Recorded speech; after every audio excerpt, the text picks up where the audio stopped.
Welcome guys to a new episode, and this is really smooth transition from last video, which we talked about just the deterioration of family, ethics, and society.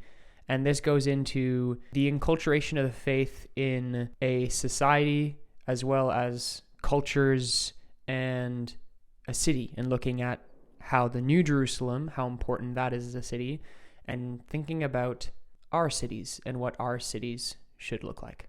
So a little recap of the last sections which we have read. We're talking about the evangelization and how important that is. That gives us life.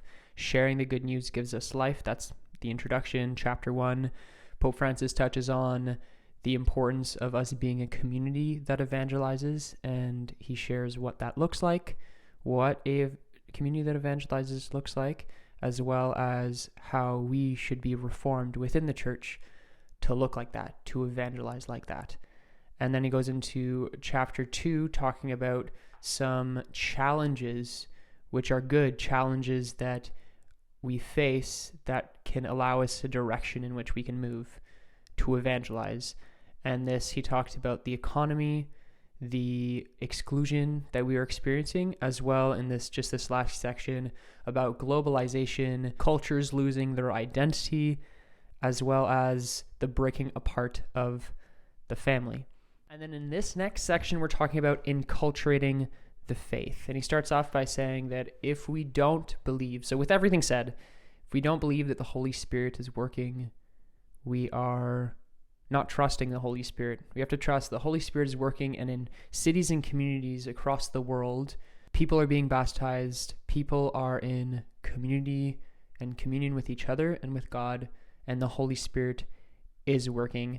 And the importance that cultures that are evangelized have is incredible. So he said we shouldn't overlook that. And what it looks like is a society that is more just, and a society that also has a lot of wisdom. And he says that it's very, very important, but it's going to take a lot of time. Evangelizing and sharing the good news, it will take time. And he says we all need to grow, even societies and cultures of Catholics, that we need to grow and purify ourselves as Catholics and be healed by the gospel. And he says a certain number of things that we can pinpoint and heal from, which would be alcoholism, domestic violence, low mass attendance, superstition, sorcery, macho. And he says that popular piety is the way to go about that, to counter that, to receive liberation and healing. And he brings back to a earlier point, talking about how some people hold on to traditions and hold on to the old ways of doing things. And he said that there can be separation due to traditions and expressions of certain groups that are expressing the faith in a certain way, and that can take away from the authentic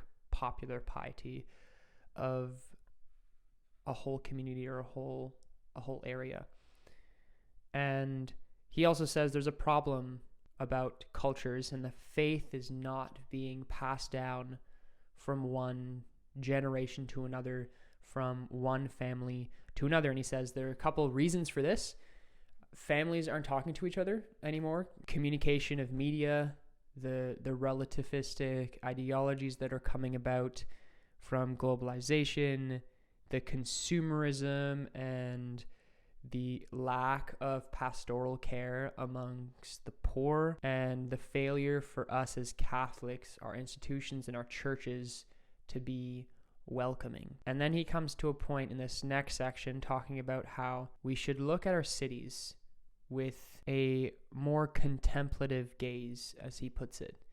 If the city of Jerusalem is the place in which we are called to be, and we will all hopefully be in the New Jerusalem one day, we should really look at our cities at a closer look. And we should have God at the center of all our cities. God should be everywhere. God should be in our streets, in our homes, and especially in our hearts. And he says that there are new cultures being born, more cultures, new cultures being created and formed in these cities, which is a great opportunity for us to evangelize those groups. He also says that we have an opportunity to bring groups together because there's a lot of segregation and violence amongst groups and a lot of suffering.